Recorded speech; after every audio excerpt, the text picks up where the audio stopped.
Dear listeners, before we get started, drop a quick hi in the comments and let us know where you're tuning in from. Also, if you have any suggestions for us to make the channel better, please let us know. Now let's start with the story. I had imagined this moment 1,000 times.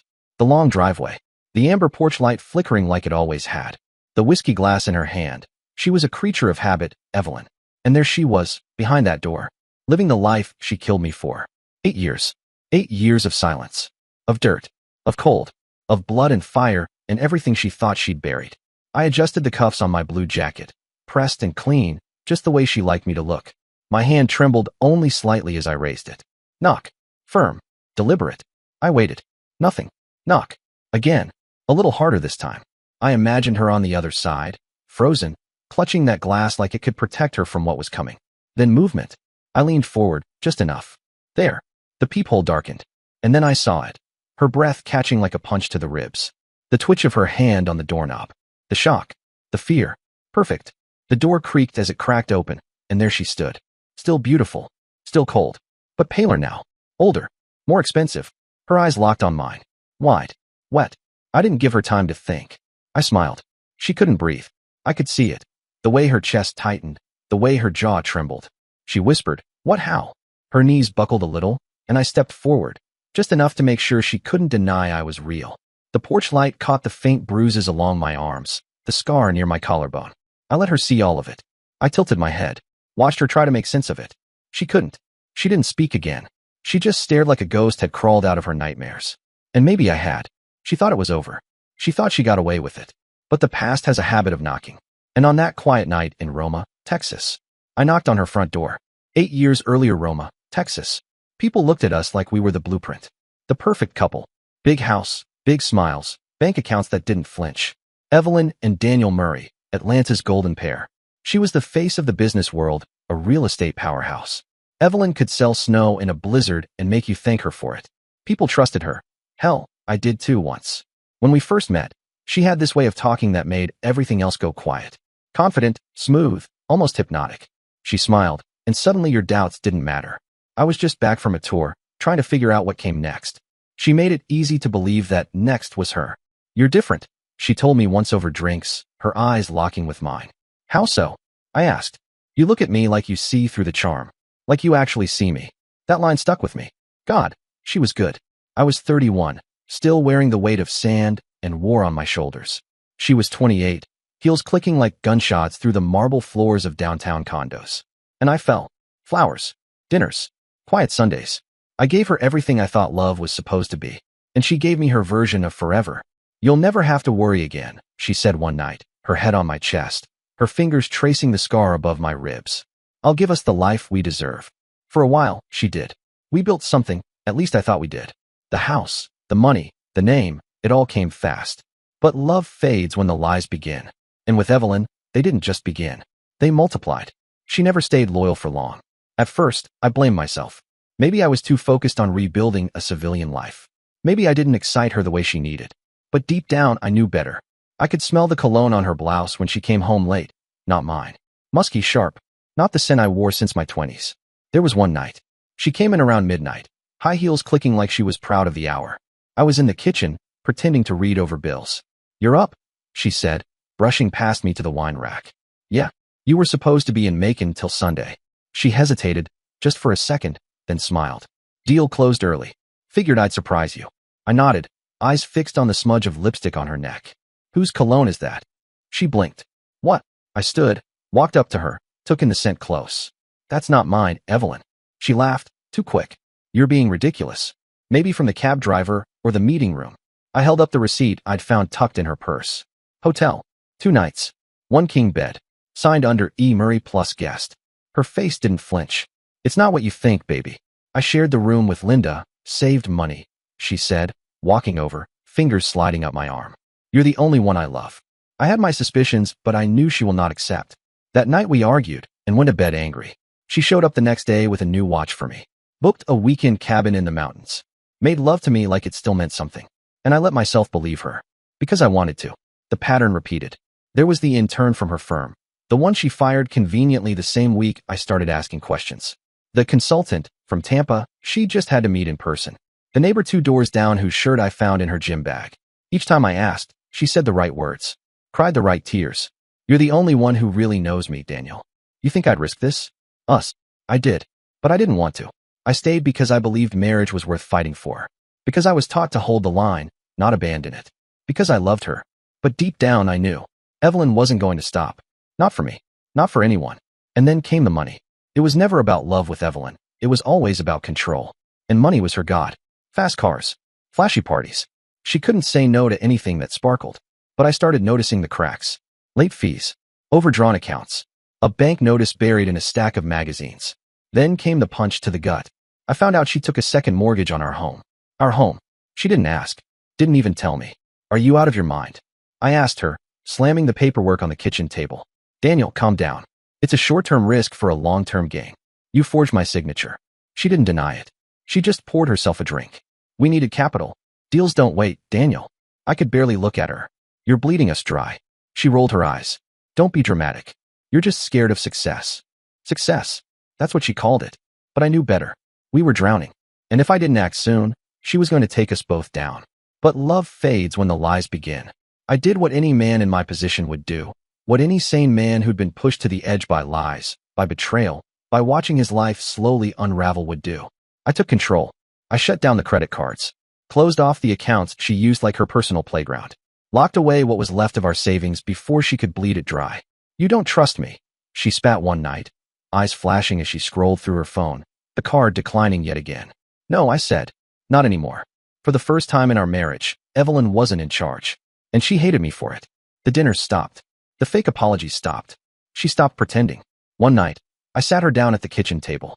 The same one we picked out together 5 years earlier. Cherry wood. 6 seats.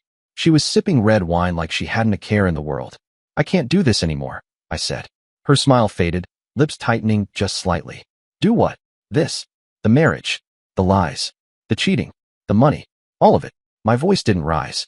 Didn't shake. I had rehearsed it 100 times. I'm done, Evelyn. She stared at me, still as glass.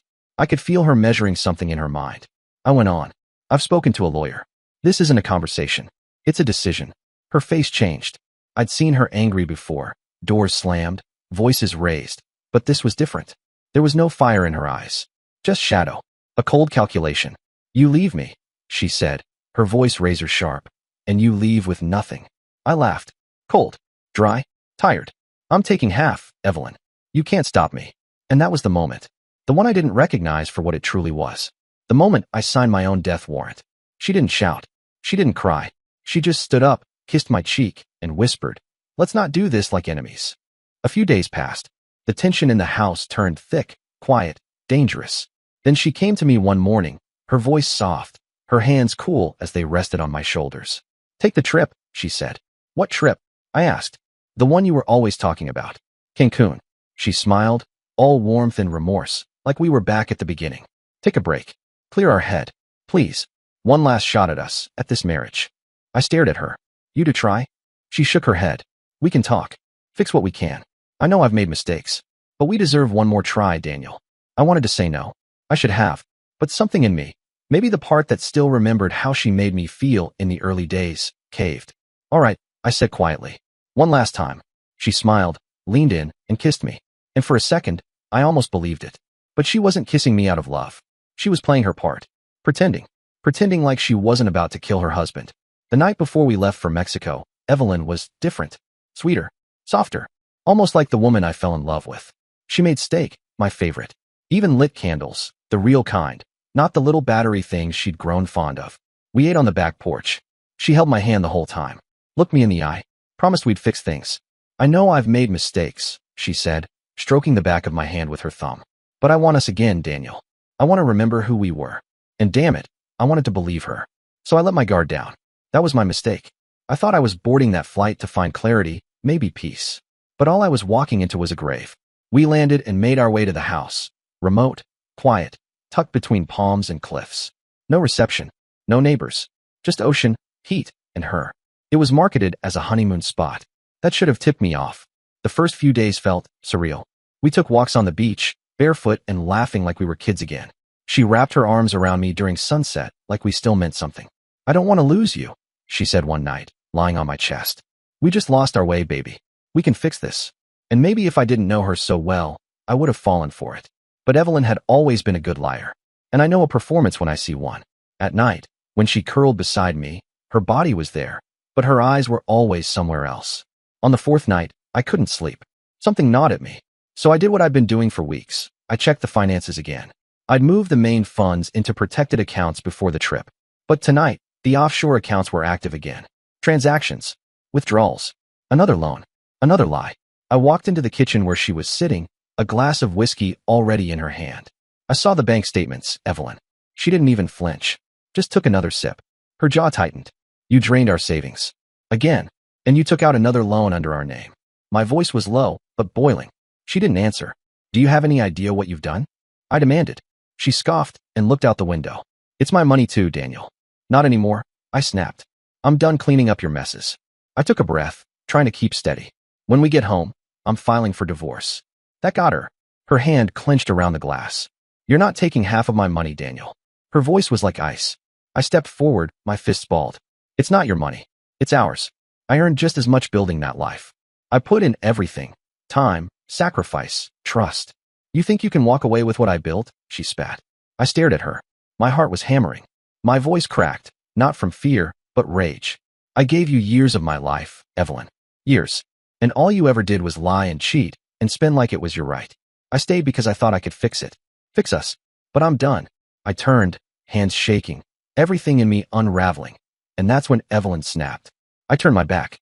That was my final mistake. I heard the zipper, then the unmistakable click of metal. When I spun around, Evelyn had my revolver in her hand. Where the hell did she get a gun? Might be from a local cartel guy. My mind was asking all the questions it could think of. Evelyn, I managed. The first shot tore through my shoulder. The force spun me halfway, dropped me to one knee. I looked at her, disoriented, heart racing. Evil. The second shot hit my gut. Hot. Blinding. I collapsed, gasping, hand pressed to the blood now soaking through my shirt. I couldn't understand. I couldn't breathe. My eyes locked with hers. She didn't move. Why? I croaked. But my voice wasn't working. Nothing was. I tried to push myself up. Tried to crawl. Tried to reach her. This woman I had loved, protected, forgiven. But my limbs were failing. My fingers brushed her ankle. My lips moved. Please. She leaned down. Her eyes, those eyes that had once promised forever, were wide, wild. She was breathing fast, ragged. Then something in her snapped. I saw it. Felt it. She wasn't done. She left, came back with a blanket, one from the couch.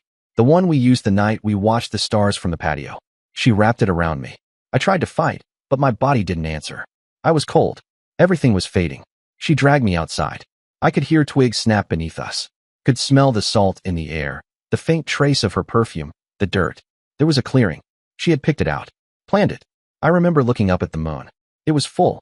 Too bright. She wouldn't meet my eyes now. She dropped me into the hole. The impact sent another wave of agony through me. My phone landed beside me. Then the dirt came. Slow at first. Then faster. I couldn't move. Couldn't scream. Couldn't breathe. I saw her face one last time as she forced herself to look away. Then darkness. She went back inside.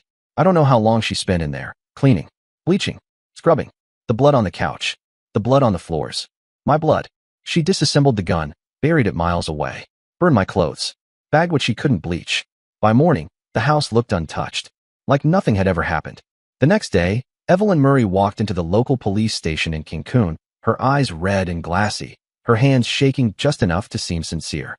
She wore a light summer dress and grief like a tailored shawl, draped perfectly over her shoulders. My husband, she said breathlessly. He's missing. The officer behind the desk looked up, only mildly interested. We had an argument. Evelyn continued, voice cracking. He was upset, stressed. He needed time to think. I went to bed alone. When I woke up, he was gone. She paused, let the silence hang between them, the tears beginning to fall. Please. I'm so scared something happened to him. But the Mexican authorities had heard this story before. Tourists disappearing wasn't rare.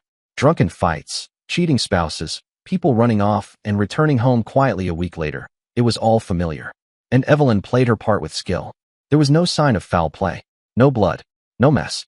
No witnesses. Just the story of a husband who walked out in the middle of the night and never came back. And just like that, Evelyn walked out of the station a free woman. She returned to Roma days later, the perfect picture of heartbreak. Friends gathered around her. She held vigils. She lit candles. She cried in front of cameras and family. I just want him to come home, she whispered into microphones. Daniel, if you're out there, please, just come home. But behind closed doors, Evelyn was already tying up loose ends. When the public sympathy started to fade, she moved swiftly. She filed the death certificate, claimed every dollar of Daniel's life insurance, drained their joint accounts, sold the assets he'd worked so hard to build. She didn't waste time mourning. Within a year, Evelyn Murray had remarried, this time to a successful entrepreneur. She was back in designer heels, sipping champagne, and hosting charity galas, smiling, thriving, living her best life, as if Daniel Murray had never existed. I woke to wait, crushing, suffocating, heavy and endless. The dark wasn't just around me, it was inside me. I opened my mouth to breathe and got a mouthful of dirt. Panic exploded in my chest. I was underground, alive. She had buried me alive. My head throbbed with a pulse that didn't feel human. My lungs burned. I couldn't think. I could only move. I forced my arms to shift, fingers digging into the loose, damp soil. My hands scraped against roots, rocks, anything in the way. Skin tore. Blood mingled with the dirt. Every inch upward felt like I was dragging the weight of the earth itself. My shoulder screamed. My gut felt like it was on fire. But I kept going. One handful of dirt, then another. Because if I stopped, I was dead. My fingers broke through something. Air. A breeze. I clawed harder. Kicked. Pushed. My lungs grabbed at the oxygen like they were starving. Then light. Moonlight. I broke the surface. Half my body still buried, my arms trembling, breath coming in these ragged, pitiful gasps. I could have passed out right then. I wanted to, but I didn't. I forced myself to my hands and knees. Then, somehow my feet. I had no idea where I was. Jungle? Somewhere outside Cancun. Didn't matter. I had to get away. I stumbled forward. Every step sent pain shooting through my bones, through the bullet wounds that refused to be ignored. I don't know how long I walked. Then, headlights. A car. I tried to wave my arms. They barely moved. My knees hit pavement. The screech of brakes. Doors slamming. Spanish. Urgent, panicked Spanish all around me. I couldn't respond. I tried. A man dropped beside me, shouting to someone behind him. Hands touched my face. Lifted my arms. I tried to speak. Tried to say my name. Tell them she did this. But nothing came out. The man, whoever he was, shouted something and ran. My ears rang with static. My body was ice and fire all at once. Then a new face appeared. White coat. Calm voice. Hands moving fast over my chest, my throat, the side of my face. I tried to speak. Tried to ask the most basic question. Where am I? But nothing came out. Not a sound. My tongue was sandpaper. My throat raw. I looked at him, desperate. He said something soothing in Spanish. I couldn't process any of it. My mind was a fog I couldn't claw through. And worse than the pain, worse than the weakness, I didn't know who I was. They ran tests, scans, hooked me up to machines that beeped and flashed. I drifted in and out. I don't know how many days passed. Eventually, the truth came. You've been in a coma, the doctor said one morning, voice gentle, face grave. 13 months. I blinked at him. The words didn't register. 13 months? You had multiple injuries, broken ribs, internal bleeding, a skull fracture. Very serious. I opened my mouth, tried again. Who? But I couldn't finish it. I didn't know the rest of the question. Who am I? You had no identification, he continued. No fingerprints in the system. No visitors. No one came looking. No one. I was a ghost. They call me John Doe. At first, it felt like an insult. Like being erased. But over time, it became something else. A blank page. A second chance. I didn't recognize the name. But I accepted it. A new name. A new identity. Then one day, the nurse whispered something in Spanish and pointed toward the door. He said that man who saved me is here to take me with him. A man walked in, tan skin, salt and pepper hair, a trimmed beard, and eyes that looked like they'd seen too much. He smiled at me like we shared a secret. Let's go, hombre milagroso, he said, clapping his hand on my shoulder. Let's go, miracle man. Before I could respond, 2 more men stepped in. They moved like soldiers, quick, efficient, quiet. They helped me into a wheelchair. I was a husk of myself, skin hanging loose over bones. 13 months in a hospital bed had turned me into a shadow. They wheeled me outside into the sunlight and into a black SUV. No explanations. No questions asked.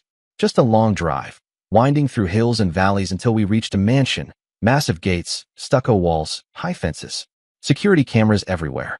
I was too weak to ask what this place was, but I knew it wasn't a recovery center. The next morning, a therapist arrived. Real one. Clipboard. Stretch routines. Physical rehab drills. Weeks passed. Then months. Pain gave way to strength. And the strength turned into power. The muscle came back faster than it should have. Like my body remembered something my mind didn't. My hands moved with precision. My reflexes sharpened. I started feeling like I'd been made for this. Some of the other guys at the house, grunts, guards, whoever they were, tried sparring with me for fun. But when I got in the ring, something clicked. Something primal. I wasn't just swinging fists, I was calculating, measuring timing, exploiting weaknesses. I beat them. All of them. You fight like a machine. One of them laughed after I knocked him down for the second time. Then came the guns. They handed me a pistol for a training drill. My hands moved without thinking. Clip. Chamber. Aim. Fire. Clean. Center mass. One after the other. A shotgun. An Uzi. A scoped rifle. Same story every time. I was a natural. The man who saved me. The quiet one. Watched from a distance. He rarely spoke. But he was always there. Observing. Measuring. Waiting. Then one night, one of the guys, a younger kid with tattoos and a busted nose, leaned in and said, "You know, you're one of us now, gringo. You're in the cartel." 3 days later, the sun hadn't even touched the edge of the sky when we rolled out. 5 trucks, all black, engines purring low. I was in the back of the third one, knees pressed against the cold steel floor, gripping a Colt M4A1 with a foregrip and red dot sight. Fully automatic. Smooth as silk. Reliable as hell. 2 extra 30-round mags strapped to my vest. Glock 19 tucked in a hip holster. K-bar combat knife sheathed along my thigh. They had kitted me out like they already knew I belonged. We were headed to a bridge just west of Ciudad del Carmen. Narrow, isolated, nothing but jungle on both sides. The perfect bottleneck. They're moving 6 deep. 2 trucks. Heavy with Zeta muscle. One of the guys said, checking his AK's chamber. The plan was simple. Stop the lead truck, trap the second, kill everything in between. I didn't blink. I didn't ask questions. I just checked my gear and nodded. We set up half a mile from the bridge. 1 truck blocked the far end. Another loaded with steel drums rolled across and stalled, sealing the kill zone. We fanned out in the brush, low and silent. I took position behind a broken concrete pillar, maybe 10 meters from the bridge's edge. Then, headlights. They were coming fast. No clue what they were driving into. The radio crackled once. Now, the first explosion lit up the night. A Molotov slammed into the lead truck's windshield, and the cab erupted in flame. Their brakes squealed. The second truck slammed into the first. Doors burst open. Men poured out. ARs, shotguns, pistols, yelling orders in Spanish. I was already moving. I squeezed the trigger, short bursts. 2 down before they even turned to fire. The M4 kicked steady in my hands, rounds punching through windshields and torsos alike. One guy popped up behind the wreck, sawed-off double barrel in hand. I ducked left, rolled, came up behind a tree, aimed, fired. 1 shot, clean through the neck. He dropped. The rest of the crew moved fast. A hail of bullets tore through the air. AKs rattling from the brush. Muzzle flashes everywhere. I saw one of ours go down, chest opened by a shotgun blast. Didn't matter. We pushed. A Zeta climbed on the hood of his truck, spraying with an Uzi. I switched to my Glock. 2 shots, both hit. He tumbled down like a sack of cement. I advanced under cover fire. Flanked left. Spotted the last one hiding behind the rear bumper. He was trying to radio someone. Too late. I took a knee, lined up my shot. 2-round center mass. He dropped the radio as he bled out. Then silence. Gunpowder in the air. Bodies cooling on the concrete. 5 of them dead. Not one of ours standing untouched. But the job was done. Fast. Precise. Brutal. And for the first time in over a year, I felt alive. It had been 2.5 years since I clawed my way out of a shallow grave. 16 months since I woke up in a hospital without a name or a past. And 16 months since the man who pulled me from the edge of death had first smiled and called me Hombre Milagroso, Miracle Man, then said almost nothing else. Until today, I was in the courtyard, cleaning my M4 under the shade, hands moving on instinct. The others had scattered. You learn not to be in the boss's way when he shows up. That's when I saw him. Tailored shirt, black slacks, leather boots, a fat cigar burning slow between 2 fingers. Salt and pepper hair, trimmed beard, unreadable eyes. He didn't stop at the edge this time. He walked straight toward me and sat down across the table. Calm. Intentional. Like this moment had been coming for a long time. "You've come a long way," he said, watching me. I nodded once. "You've been watching." "I always watch," he said, his voice quiet but certain. Then he leaned in slightly, and for the first time in over a year, he told me his name. "My name is Santiago Meza Lopez," he said. He said it like it meant something. Like it was a weight. And it was. I'd heard whispers. The men around here didn't say much, but when they said Lopez, they said it with respect. Or fear. Usually both. He took a drag of his cigar and exhaled through his nose. "Do you remember who you are?" he asked me. I stared at him, heart beginning to tick harder than it had in months. "Pieces," I said finally. "Still scattered." Lopez reached into his jacket and pulled out something. A photo. He handed it to me without another word. I looked down, and everything stopped. It was her. Evelyn. Hair like I remembered. Makeup perfect. That smile. That same look she wore the night she said we should go to Cancun to fix our marriage. It hit me like a bullet to the chest. The room spun. The candlelight. The coldness. The pain. The dirt. The gunshots. The grave. I dropped the photo. I couldn't breathe. My legs gave out before I realized I was even standing. I hit the floor like a marionette with its strings cut. Then darkness. When I opened my eyes, I was lying in bed. My chest heaved. Sweat soaked through the sheets. My pulse thundered. Lopez was there, sitting in a chair by the door, like he hadn't moved. "That woman," I rasped. "That's my wife." He didn't blink. "I know. She shot me. She buried me alive. She left me in the jungle like I was nothing." "I know," he repeated, then added, "You were found by boys who answer to me. I paid to keep it quiet. I brought you here because I saw something in you, but I didn't know what it was. Until now." He leaned forward slightly. "You're not John Doe, are you?" I stared at him, and for the first time in 16 months, the name came without fear. "No," I said. "My name is Daniel Murray." Lopez nodded. "Then it's time you decide, Daniel. Do you want to keep being one of us?" I sat up, fire building in my gut again, but this time it wasn't rage alone. It was purpose. "I need to go back home," I said. My voice was steady now. Cold. "I need to go back for my revenge." Lopez stood by the window of his study the next morning, a glass of something dark in his hand, eyes hidden behind sunglasses even though the room was dim. "You're sure?" he asked without turning around. I didn't hesitate. "Yes." He nodded once, slow and deliberate. "Then I'll make the arrangements." By dusk I was gone. The jet was private. The papers were clean. The passport had my face, but someone else's name. And by sunrise, I was back in Roma. Back from the dead. I took my time. Hid in the shadows. Got a burner phone. Found a spot to stay. A rundown motel outside town where the paint peeled and no one asked questions. Then I started looking. It didn't take long. She hadn't moved. Not from our house. The lawn I mowed every Sunday. The porch where I'd kissed her goodnight 100 times. Now she lived there. Evelyn, playing the doting wife again. This time to some successful entrepreneur with soft hands and soft eyes who had no idea the woman sleeping beside him was a killer. And just like that, the rage came roaring back. But I didn't go through the front door. Not yet. I wanted her to feel it first. To know something was wrong. To question her own sanity the way she made me question mine when she whispered lies through those perfect teeth. One night, I left a rose on the porch. Just one. Red. No note. The next day, she checked the security camera footage and saw nothing. Because I'd already looped the feed before I stepped onto her porch. Then came the phone calls. Blocked number. I never said a word. Just breathed. Just once or twice a week. "Hello? Who is this?" I stayed silent. Sometimes I let her hear the faint sound of waves. Cancun. Then I hung up. She started locking every door twice. Kept the lights on all night. The husband, James, I think, started looking at her like she was losing it. And I wasn't done. I left a box that contained the blood-soaked t-shirt, similar to the one I was wearing that fatal night, in her mailbox. She screamed when she opened it, slammed the box shut, and ran inside. I watched her from the trees. She was unraveling. A week later, I let her see me, just for a moment. She was backing out of the driveway. I stepped out from behind the side of the house, far enough that she saw the shape of a man in the mirror. She froze. Looked back. But I was gone. She told James she saw someone. He told her it was stress. A few days later, I sat on the back porch swing at 2 a.m., facing the lake. She came out in her robe, maybe thinking she heard something. I stood. Slowly. Her eyes locked on me. "Daniel," she whispered. And then I disappeared into the trees before she could step off the porch. I didn't say a word. She called the cops that night. Filed a report. But there was no evidence. No signs of a break-in. Nothing on camera. James started sleeping in the guest room. By now, she was snapping at everyone. Neighbors, clients, even the mailman. She kept the curtains drawn. Looked over her shoulder everywhere she went.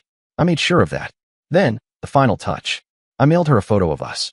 From Mexico. The last trip. Candlelight. Our hands entwined. On the back, I wrote just one word. Remember. That's when Evelyn snapped. She was unraveling. And I wasn't going to let her breathe. Evelyn used to thrive on control. Of people. Of money. Of me. Now, she couldn't even control her own reflection. She'd catch movement in the mirror, spin around, and find nothing. But I was there. Every time. Her new husband, James, he started to crack next. I could see it on his face. The late nights. The arguing. He hadn't signed up for this. And Evelyn never told him the truth. Never told him she killed her last husband and buried him in Mexico. Never told him I was that husband. I made sure my ghost stayed with them. Tapping on windows at 3 a.m. Light footsteps on the porch. A knock at the back door followed by silence. James started asking questions. Why is this happening? Is there something I should know? I watched them through the living room window one night. He stood over her, furious. You're not telling me everything, Evelyn. Who is this guy? What the hell is going on? She broke. Started crying. But I knew that cry. It wasn't guilt. It was fear. They went to therapy. That made me laugh. A therapist wouldn't save her. Because I didn't stop. I made sure every time she started to calm down, I reminded her I was alive. I left one of my old flannel shirts folded on her garden bench. No note. No blood. Just enough of my scent to twist the knife. I used a voice modulator app and left a message on her voicemail. Did you really think I was gone? Then silence. Then a soft laugh. Her phone shattered against the wall. She started begging James to believe her. But he didn't. He told her she needed help. She screamed that he didn't understand. He packed his bags the next day. I watched from a distance as he threw his suitcase in the trunk and slammed the car door. Evelyn ran after him, barefoot, yelling. He didn't stop. Didn't even look back. And just like that, she was alone. Truly, completely alone. That's when I pressed harder. I began to walk past the house during the day. Casual. Calm. She'd be at the window. I'd see her eyes widen. She'd move the curtain and freeze. I wouldn't stop. I wouldn't even look at her. Just walk by. One evening, I walked right up to her front gate. Rested my hand on the iron rail for 10 seconds. Let her see me. Then turned and walked away. Another night, I stepped onto her porch. Looked straight at her through the peephole. Let her see my silhouette. Then I turned and disappeared again. No camera caught a thing. I'd looped the feeds. Scrubbed the backups. Blinded her whole system. She had no proof. No one to turn to. No one who believed her. She shut herself inside that house like it was a tomb. Blinds down. Doors locked. Lights on 24/7. But I didn't stop. And then, one night, I stood at the edge of her lawn and didn't move. 10 minutes. Then 15. Just watching. She opened the door. Slow. Barefoot. Hair tangled. Eyes hollow. She stepped outside and whispered, "What do you want from me?" I didn't answer. I just walked away. Then one day, I decided to walk in the house. No more shadows. No more whispers. No more games. She had seen my silhouette in windows. Heard my breath through phone calls. Caught glimpses of me vanishing into the dark. But this time, I didn't disappear. I stepped through the door like I still lived there. The floor creaked beneath my boots. Same floor I laid myself on after mowing the lawn, back when I still believed she loved me. Now it felt like hollow ground. She was coming down the staircase when she saw me. Our eyes met. Her entire body froze, like something ancient and cold had just walked through her walls. The blood drained from her face. She stopped mid-step, one hand on the banister, the other clutching her phone like it was a weapon, like it could save her. It couldn't. I took a step toward her, slow and deliberate. Tilted my head. "You're not going to invite me in?" She didn't speak. Her mouth worked at the air like she was choking on silence. This house used to echo with her laughter. Now, nothing but the low hum of the AC and the sharp tick of the wall clock behind her. She tried to steady herself, hand gripping the rail tighter. "Daniel," she finally managed to whisper. I gave her a thin smile. There was no warmth in it. Her eyes darted past me, searching. A cop car parked outside. A neighbor watching? A hidden camera crew there to catch her reaction? Nothing. Just me. I kept my voice calm. No yelling. No threats. Just one question. "Why did you do it, Evelyn?" She blinked rapidly. I saw the storm start behind her eyes, her brain flipping through every excuse she'd been rehearsing for 8 years. She landed on one. "You left, Daniel," she said, her voice high, defensive, desperate. "You walked away." I didn't flinch. Didn't even blink. "No, Evelyn," I said quietly. "You tried to kill me." She staggered back like the words themselves shoved her. One more step toward the stairs. One more inch of distance. But she knew it wasn't enough. I took another step forward. "Do you remember the sound the dirt made when it hit my chest?" I asked her. "Because I do." She let out a short, nervous laugh, thin and broken. "Listen," she said quickly, waving her hand, already in panic mode. "I don't know what happened to you, okay? But you left. You stormed off. You were emotional. We fought. I filed the report, Daniel. You were missing. You shot me," I said. She shook her head. No, Daniel, I didn't." "You did." Her breath hitched. Her fingers clutched the doorframe again like it was the only real thing in the room. "You buried me." I stepped forward. Closer. So close now she could smell the jungle on me. The fire. The rot. The grave. And this time, I said it low, like the whisper of a ghost she thought she'd buried for good. You buried me, Evelyn. Evelyn passed out cold due to fear. The air in the bedroom feels heavy, thick with the pain of Evelyn's betrayal.